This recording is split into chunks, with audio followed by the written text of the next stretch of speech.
Game 3 of the Indiana Fever Las Vegas Aces series wasn't just basketball.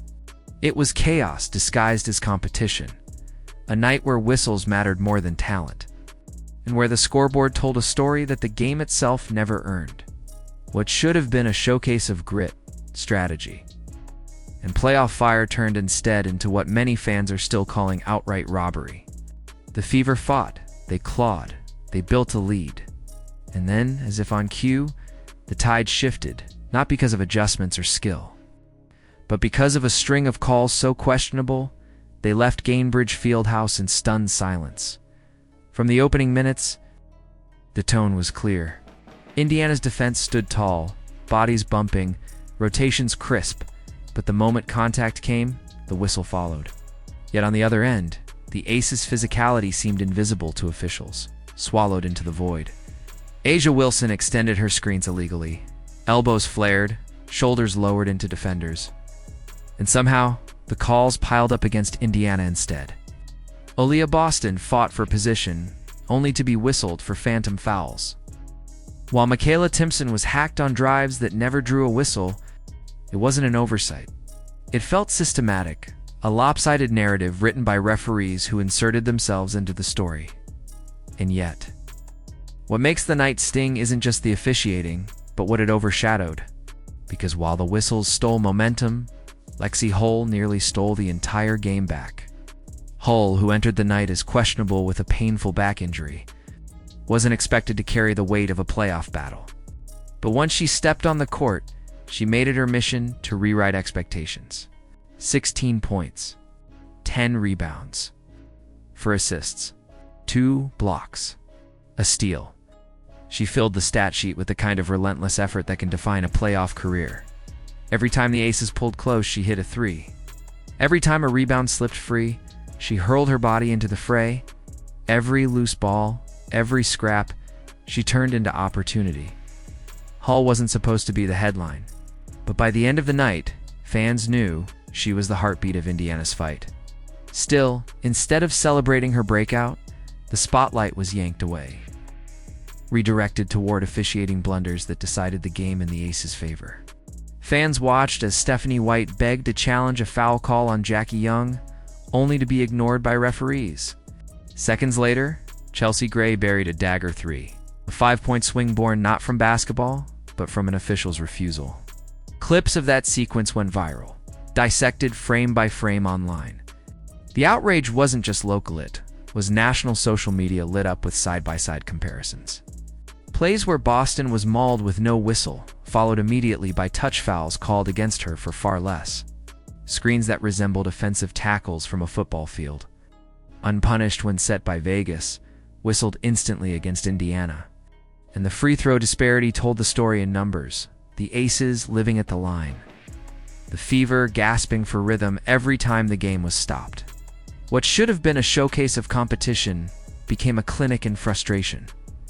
Through it all, A'ja Wilson herself stumbled through one of the worst games of her career. She opened with a confident 3, but the shots dried up almost immediately. By halftime, she was 1 for 11. By the end of the night, she had missed 11 straight attempts, finishing 6-4 winning with just 13 points. That's not the stat line of an MVP. That's the stat line of a star player who had been suffocated by Aaliyah Boston's defense. Forced into contested fades and awkward jumpers, she couldn't convert. And yet, the Aces still walked away with the win. Not because Wilson carried them, but because the whistles carried them, even in her struggles.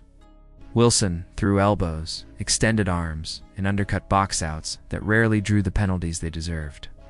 Instead, she benefited from whistles that protected her rhythm and erased Indiana's progress.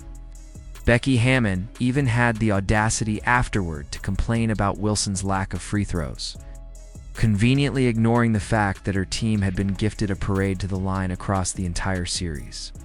It was a hollow complaint, and fans knew it.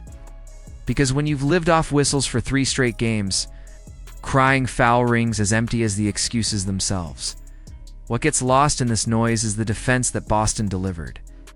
She locked Wilson up possession after possession, the kind of defense that deserves headlines of its own. Every miss, Every awkward fadeaway Wilson was forced into was the product of Boston's positioning, strength, and relentless discipline. But instead of praising her effort, too many outlets brushed it aside, reframing the narrative around Wilson's off night.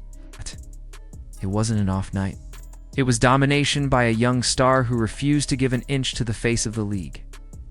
And then there was Hall again, staggering through pain but answering the call every time the Fever needed her. Her threes weren't just points. They were lifelines, sparking the crowd, pulling her team back into the fight. Her defense forced turnovers.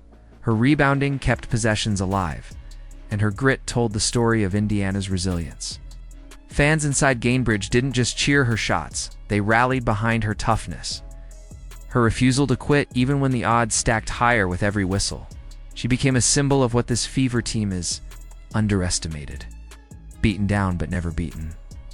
That's why Game 3 feels less like a loss and more like theft. Indiana played well enough to win. Boston locked down Wilson. Hull played the game of her career. Mitchell and Timpson chipped in at critical moments. And yet every time momentum tilted toward Indiana, a whistle intervened.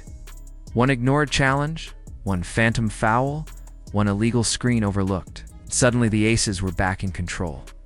Now, all eyes turned to Gainbridge Fieldhouse for Game 4, and the tension is electric. Down 2-1 in the series, Indiana faces elimination. But this isn't just a fight for survival. It's a fight for legitimacy. For the chance to prove that the Fever are more than just a team caught in the shadow of unfair officiating. Becky Hammon is already setting the stage, warning about physicality and hinting that the whistle might finally swing toward Indiana. The irony is rich. After 3 games, tilted heavily toward her Aces, Hammon's complaints sound more like fear than foresight. 17,000 fans are expected to pack Gainbridge, and they will not sit quietly through another robbery. The Fever's plan is simple. Establish Boston early inside. Unleash Kelsey Mitchell after her quiet Game 3, and let Hull's grit ignite the crowd once again. Push the pace. Attack Wilson in the post, and dare the officials to dictate another outcome.